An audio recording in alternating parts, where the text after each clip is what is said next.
지금부터는 방금 말씀드린 그 내용들을 여러분과 함께 생각해 보도록 하겠습니다. 이준석 전 대표 어제 하루 동안 물론 추가 징계는 날짜를 넘겨서 오늘 새벽에 이루어지긴 했습니다만 당원권 정지 1년 추가 징계 받았고요. 본인이 국민의힘을 상대로 낸 가처분 신청, 이번에 법원은 이준석 전 대표가 아닌 국민의힘의 손을 들어줬습니다. 치명타를 입었다 이런 평가도 나오고 있는데요. 먼저 저희가 준비한 영상부터 확인해 보시죠. 국민의힘 이준석 전 대표가 낸 가처분 신청을 사건을 검토해온 재판부는 오늘 이 전 대표의 가처분 신청을 모두 기각했습니다. 법원의 현명한 판단에 감사드립니다. 이제 집권 여당이 안정적인 지도 체제를 확립하고 윤석열 정부의 성공을 튼실하게 뒷받침하기 위해 그 책무를 다하기 위해 만전을 기해 나가도록 하겠습니다. 사명감을 갖고 덩어리진 권력에 맞서왔다며 앞으로 더 외롭고 고독하게 제 길을 가겠다고 했습니다. 당원권 정지 6개월에 추가하여 당원권 정지 1년을 의결함. 당원 개정과 새 비대위 구성을 저지하기 위한 가처분 신청을 한 것이 핵심 이유가 되고요. 당 소속 의원 등에 대한 지속적인 모욕적 비난적 표현을 사용하며 타인의 명예를 훼손하는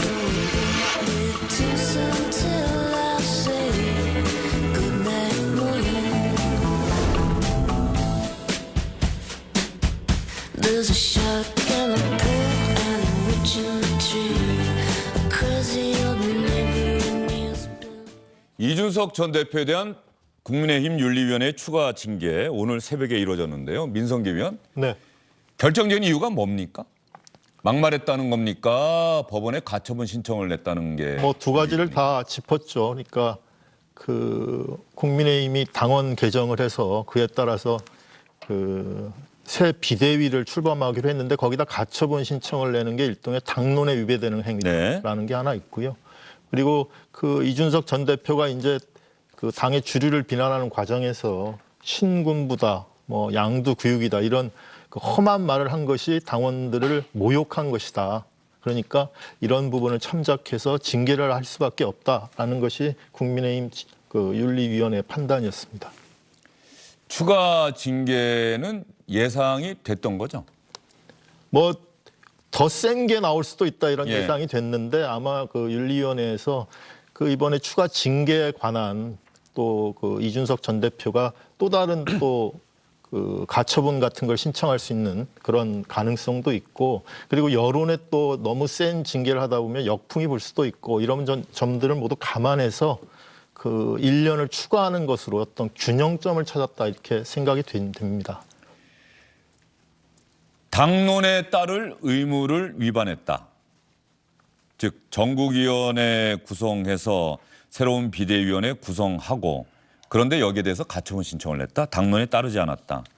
그리고 전국위원회 개최를 금지해달라고 또 가처분 신청을 했다. 이거는 당내 민주적 의사결정 행위를 배격한 것이다.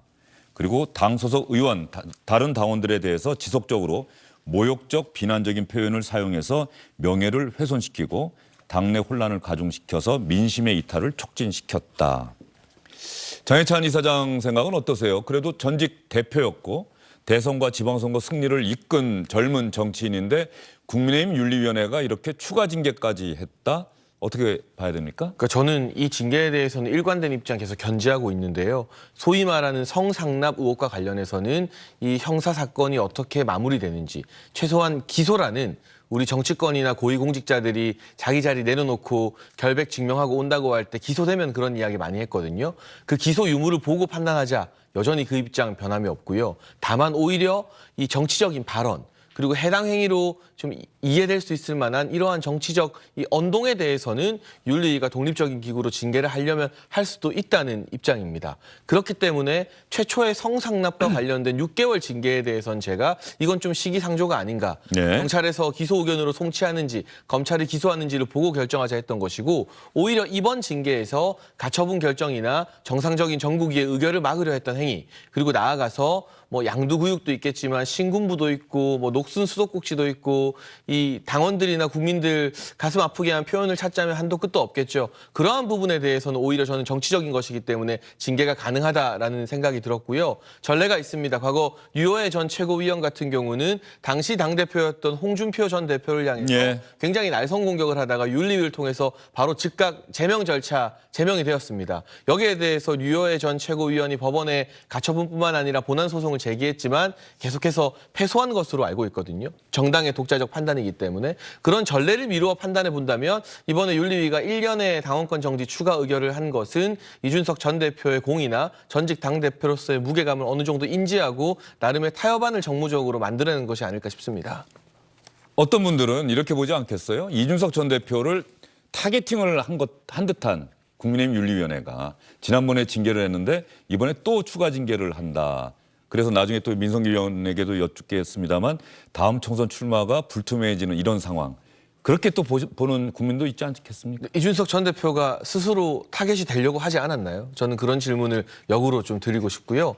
물론 이 지난번에 1차 징계에 대해서 개인이 억울함을 느낄 수 있고 그 억울함을 풀기 위해서 소명하는 과정을 보여주는 게 또 정치 아니겠습니까? 그런데 이준석 전 대표가 그 이후에 보여준 방식이 국민의힘 내부에서 그 전까지 오히려 이 전 대표에 대한 동정론이라던가 약간 지지 어떤 마음을 가지고 있던 분들마저도 이건 아니다 돌아서게 할 정도의 좀 격렬한 방식의 정치 투쟁을 했고 그에 대한 반작용으로 이번 추가 징계가 이루어진 것이기 때문에 이 전 대표도 이 정도 리스크가 있을 거라는 것은 감안을 했을 거라고 생각합니다. 예, 민성기 의원 아까 화면에 잠깐 나갔습니다만 추가로 당원권 정지가 1년 그러면 원래는 당원권 정지 6개월 받아서 그건 내년 1월 9일까지인가요? 그랬는데 이제 1년이 더 늘어나면 2024년 1월 초까지 아니겠습니까?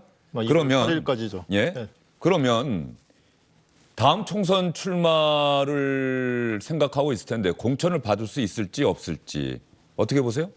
뭐 형식 논리상으로만 보면 뭐 당원권 정지가 이제 그 총선 3개월 앞까지 이제 정지가 돼 있는데 그 당원 당규에 보면 여러 가지 예외 규정들이 있습니다. 그러니까 최고위 의결이나 이런 걸 통해서 그 공천은 가능하죠. 근데 지금 상황에서 보면 이렇게 1년 이상 그 당원권 정지를 받은 거기다 해당 행위를 이유로 해서 당원권 정지를 받은 그런 당원이 그 총선 앞두고 공천을 받는 게 쉬우냐 이러면 굉장히 저는 좀 부정적이라고 봅니다. 그러니까 아주 당이 필요해서 총선이 굉장히 어려워져서 이준석 대표가 필요하다.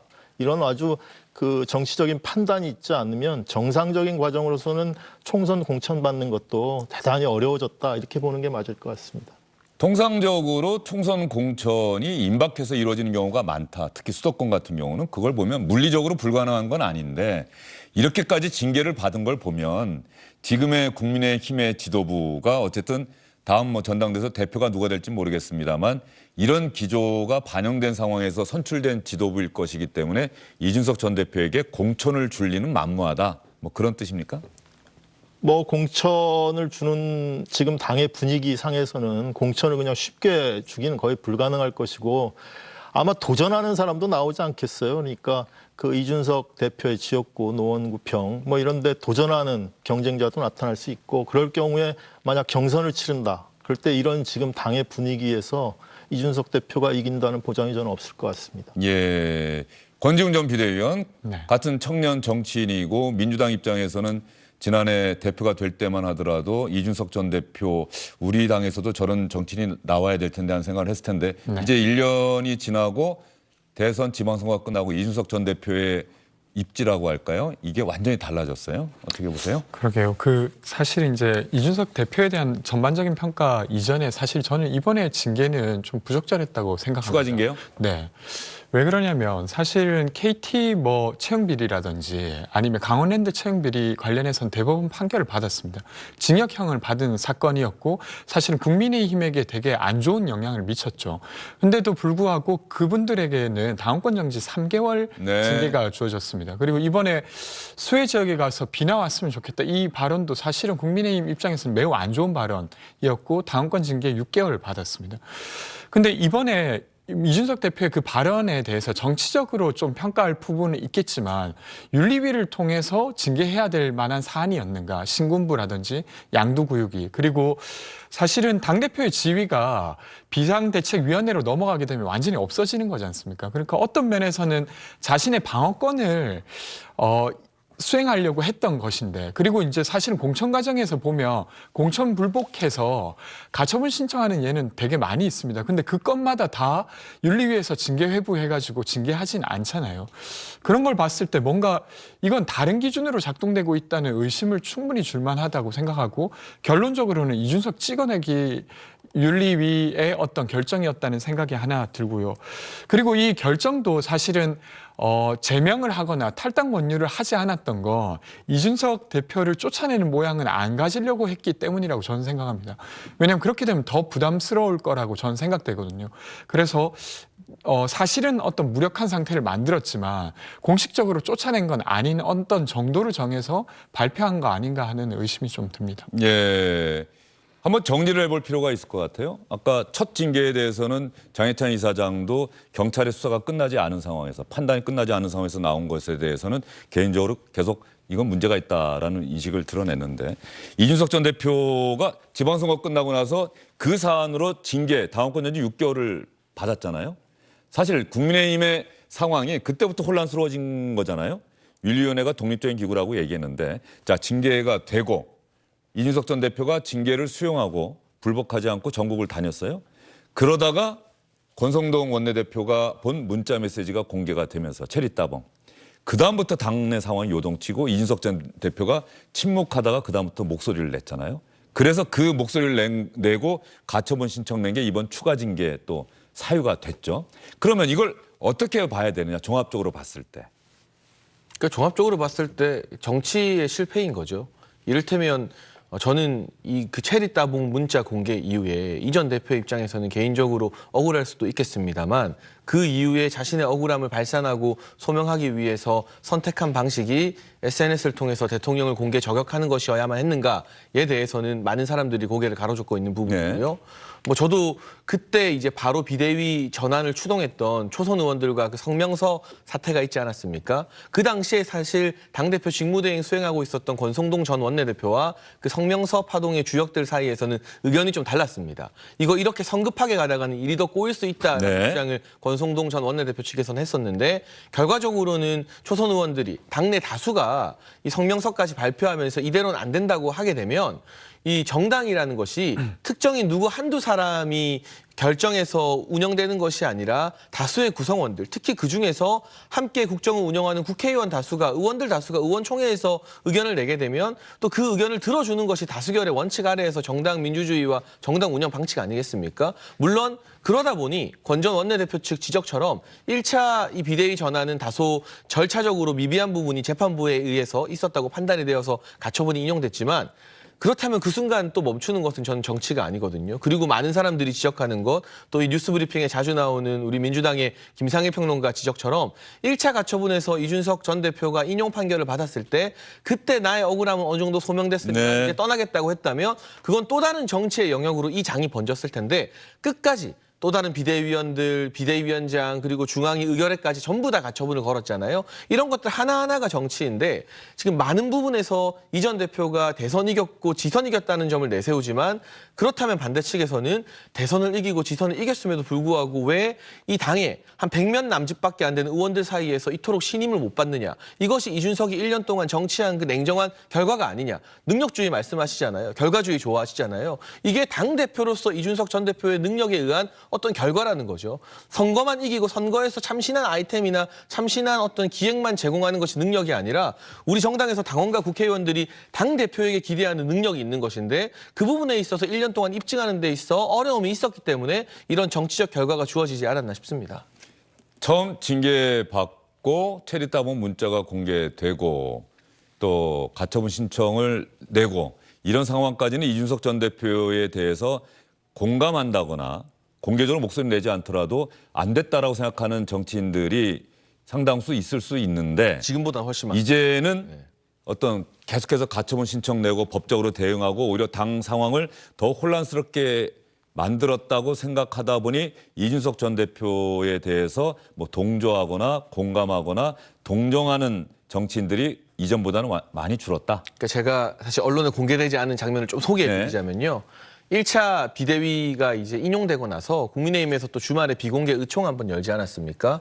그런데 그 의총에서 그동안 이제 온건파로 분류되었던 그러니까 비대위 전환에 대해서 이거 너무 성급하지 않았나. 네. 그러니까 지난 대선에서 윤석열 대통령 당선을 위해 열심히 기여했지만 온건파로 분류되는 분들이 있었어요. 이 전 대표 사태에서는 제가 그분들 부담스러울까 봐 실명은 거론하지 않겠습니다만. 근데 그분들이 나서서 이 전 대표에 대해서 굉장한 비토 의견을 냈거든요. 그 주말 사이 의총에서. 그랬던 것들이 처음에 어떤 나름의 정치적으로 공간을 만들어낼 수 있었던 것을 스스로 이 전투에 싸우는 데 너무 집중하다가 그 공간을 조금 잃었던 것이 아닌가. 그 부분도 결국은 정치이고 이 정치의 냉정한 결과 앞에서 이 전 대표가 저한테는 선배 정치인이지만 뭔가 배우고 교훈을 얻는 게 있었으면 좋겠습니다. 이준석 전 대표가 어제 SNS에 글 올린 거 말고는 별다른 반응을 보이지 않고 있는데 말이죠. 이런 상황에 대해서 윤석열 대통령이 오늘 아침 출근길에 기자들의 질문을 받았어요. 과연 대답을 했을까요? 내분에 마음고생이 좀 심하셨는데 정진석 비대위가 어쨌든 뭐 정당성 인정받게 됐는데 어떻게 보시는지 좀 소감이 궁금하고요. 대선 활동 같이 하셨던 이준석 전 대표가 추가 징계 받았는 데 대해서도 어떤 소감이신지 한 말씀 부탁드립니다. 글쎄 뭐 다른 질문을 좀 해주시죠. 제가 그런 당무 그 사항에 대해서는 답변한 적이 없지 않습니까? 당무에 대해서는 답변한 적이 없지 않습니까? 다른 질문 해주시죠. 권지웅 전 비대위원, 대통령의 생각은 이제 또 답변 태도는 일관성은 있네요. 당무에 대해서는 답변하지 않겠습니다라고 네. 끊임없이 이야기를 하는. 물론 이제 대외적으로는 계속 이 말 그러니까 당무에 관여하지 않겠다고 말씀하시지만 실제로 마지막 메시지는 내부 총질이라는 당대표 나가니까 괜찮은 것 같다 이렇게 말한 게 마지막 메시지지 않습니까? 그러니까 저는 이제 이준석 대표와 관련된 것을 놓고 두 가지 측면의 반성이 있으면 좋겠는데요. 하나는 어쨌건 윤석열 대통령께서는 새로운 정치 아니면 다른 이견을 가진 정치를 못 받아들인 겁니다. 마지막 메시지가 내부 총질이었고 거기에 대해서는 아무런 유감을 표하지 않으셨습니다. 그러니까 기득권 정치가 새로운 의견을 못 받아들이는 인상을 매우 강하게 주신 부분이 있고 이것을 저는 다시 돌아볼 필요가 있다고 생각하고요. 또 반대의 측면에 저 같은 청년 정치인으로서도 고민해야 될 부분이 분명히 있다고 생각합니다. 그러니까 물론 저희가 주장하는 것을 관철시키기 위해 끝까지 노력해야 되는 건 맞지만 그 어떤 당이 처한 상황이라든지 이런 것들을 고려해서 무언가를 반영하거나 혹은 아니면 기다리거나 이런 노력이 필요하다는 노력 혹은 반성 또한 필요하다고 생각합니다. 그래서 지금 이 상황이 일방적으로 이준석 전 대표만 잘못했고 뭐 혹은 아니면 일방적으로 윤석열 대통령만 잘못했다라고 결론 나지 않았으면 좋겠고 마찬가지로 민주당에서도 마찬가지입니다. 박지원 전 위원장님을 두고도 박지원 위원장님의 어떤 부족함도 있었지만 민주당이 박지원 위원장을 못 받아들인 부분도 있었거든요. 그러니까 양자 좀 고민하는 방식으로 저희가 좀 나아가면 좋겠다는 생각입니다. 시청자분들이 혹시 발음을 잘못 들으시면 박지원 전 국정원장 생각해서 네. 박지현 전 비대위원장 네, 20대. 네, 맞습니다. 예. 근데 저는 잠깐 짧게 항변하자면 지난 대선 과정에서 이재명 대표를 향해서 뭐 개고기 소고기니 뭐 신군분이 이렇게 하지 않고요. 이재명 대표의 슬로건이나 다름없는 기본소득 공약에 대해서 정책적으로 다른 의견을 제시했다는 이유만으로 민주당에서는 이상희 교수를 중징계했거든요. 그래서 이상희 교수가 여기에 반발해서 탈당했습니다. 뭐 과거 문재인 정부 시절에 금태섭 전 의원 사태도 있고요. 그러니까 그때마다 제가 야당일 때 또 다른 소리 한 부분이 있고 여당일 때 딴소리 하다가 야당 되면 다른 소리 하는 부분이 있는데 이것이 단순히 대통령이나 당대표와 의견이 다르다고 해서 축출해서 찍어낸 것인지 아니면 정말 당원들이나 다수 국회의원들의 총의가 모여서 이제는 안 된다는 정치적 판결을 받을 것인지 구분해야 되는데 오히려 이 전 대표 케이스는 다수의 당원들이나 다수의 국회의원들이 의총을 통해서 결론을 낸 정치적 행위이고 반대로 제주대 이상희 교수를 찍어낸 것은 민주당 의원들이나 민주당 지지자들 사이에서도 기본소득은 문제 있다고 한 분들이 많았어요. 하지만 그냥 이재명 대표 슬로건 비판했고 이낙연 계란 이유만으로 징계해서 찍어낸 거 아닙니까? 이런 식으로 이 당대표나 대통령 또는 대선 후보와의 갈등 관계나 대립 관계에서 징계된 것, 이거 윤석열 대통령 탓이다라고 나오게 된다면 민주당에게 훨씬 더 아프고 국민들 보기에 부끄러운 과거가 더 많다는 것도 적시해드리고 싶습니다. 예, 알겠습니다. 뭐 조금만 드리면 저는 어쨌든 민주당에서 김태섭 의원 건이나 아니면 이상교육수 건 적절하지 않았다고 생각합니다. 근데 이제 보기에 따라서 사실은 윤석열 대통령의 내부 총질 문자가 공개되지 않았으면 이렇게까지 되었을까요?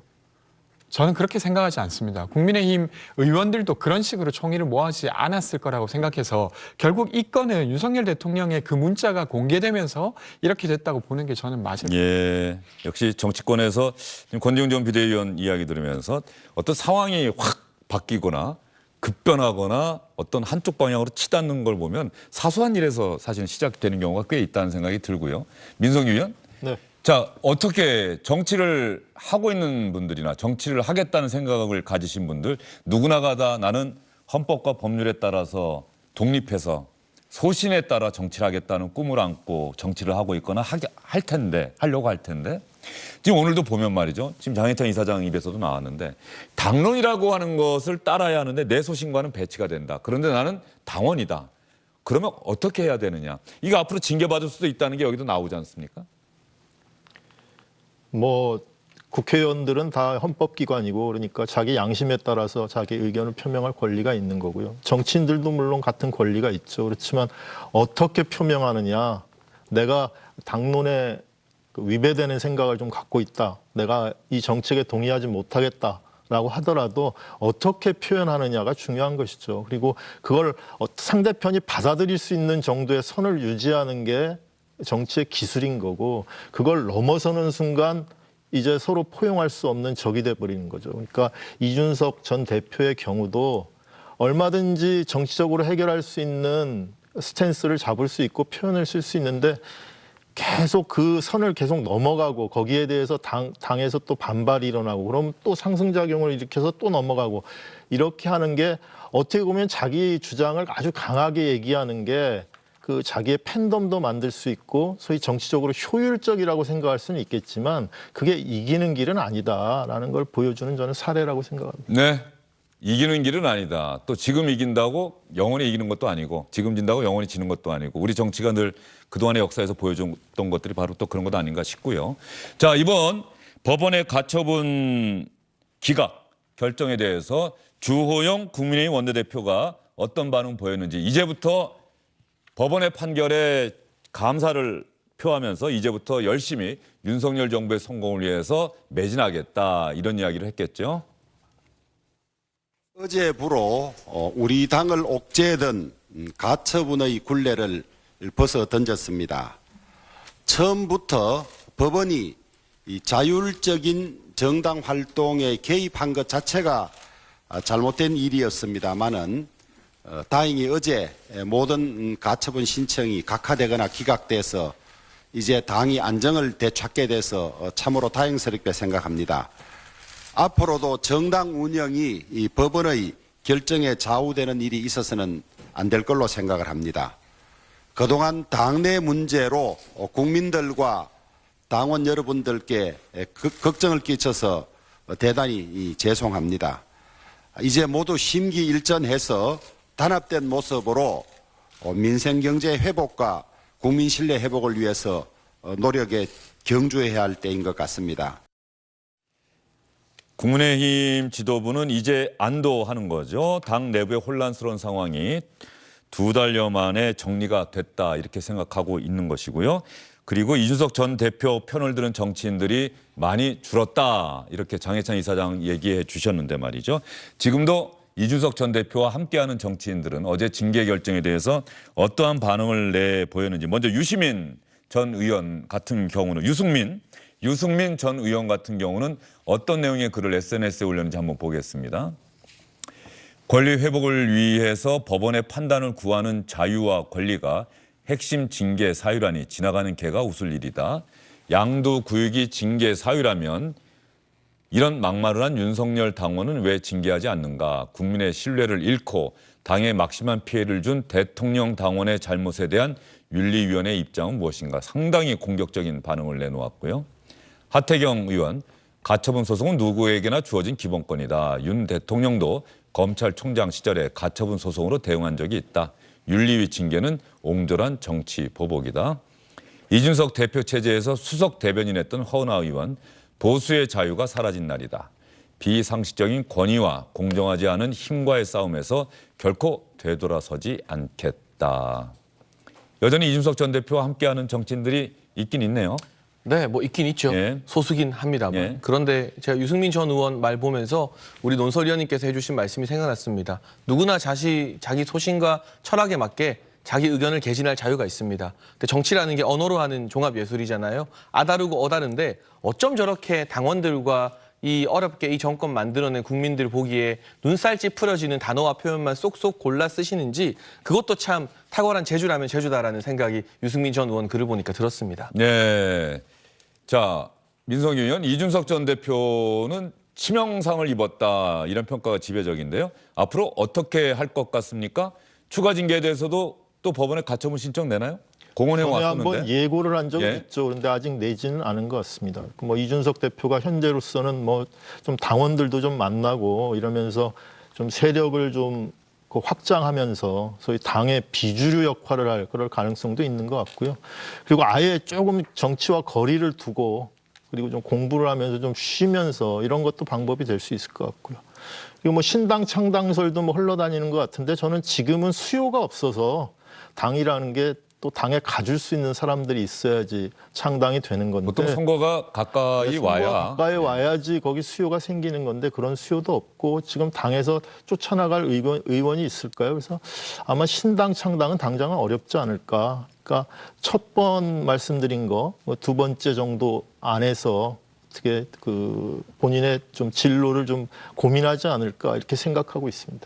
신당 창당설은 정치부 기자들의 현재로서는 상상의 차원에서 나오는 그럴 수도 있겠다라고 하는 뭐 여러 가지 시나리오를 생각하다 보니까 그런 거 그리는 것 같은데 제 경험상으로 보면 신당은 좀 선거가 가까워져서 출마할 사람들이 좀 있고 그러니까 이 당이 아니면 국민의힘에서 출마하지 못하는 사람들이 신당 가지 않겠습니까? 뭐 그런 수요가 있어야지 창당이 힘을 받지 그렇지 않으면 쫓아나갈 수 있는 의원들이 많아야 되는 거죠. 최소한 10명 이상은 같이 쫓아나가야지 당이 굴러가게 돼 있는 건데 그런 동력은 없지 않나 저는 그렇게 생각합니다. 예, 지금 정치권에서 나오는 다음 총선을 앞두고 정치권의 지형이 지금과 똑같지는 않을 것이다라고 하는 것이 선거제도 개혁이 이루어지지 않겠느냐. 왜? 민주당은 이미 당론으로 추인을 했고 이재명 대표 체제에서 그거는 당론으로 완전히 추인을 한 것이기 때문에 후보 시절에도 마찬가지입니다만 또 윤석열 대통령도 마찬가지로 선거제도 바꿔야 한다라고 하는 의지가 강하고 그러면 지금의 여당도 두 개의 정당으로 나눠지고 지금의 민주당도 두 개의 정당으로 나눠져서 다음 총선은 그야말로 다당제로 가는 어떤 신호탄이 되지 않겠느냐라고 하는 전망들이 나오고 있어요. 들어보셨죠?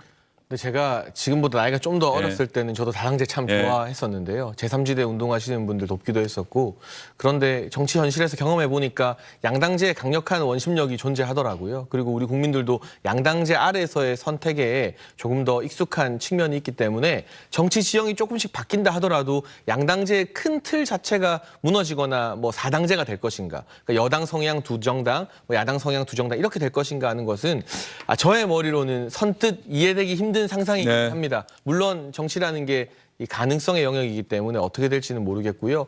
이준석 전 대표 신당론 같은 경우도 논설위원께서 말씀하신 것처럼 선거를 목전에 두고 뭔가 이 정부의 지지율 상황 그리고 이 비례정당으로 나갔을 때 어느 정도 득표를 할 수 있겠는가 등등을 염두에 두고 판단을 하겠죠. 하지만 이 당을 창당해서 비례정당으로 전국에 후보 낸다는 게 결코 또 쉬운 일은 아니기 때문에 여러 가지 현실적인 어려움이 있고 지금 단계에서는 조금 섣부른 추측이나 상상이 아닐까 싶습니다. 네, 김진표 국회의장과 윤석열 대통령이 만난 적이 있지 않습니까?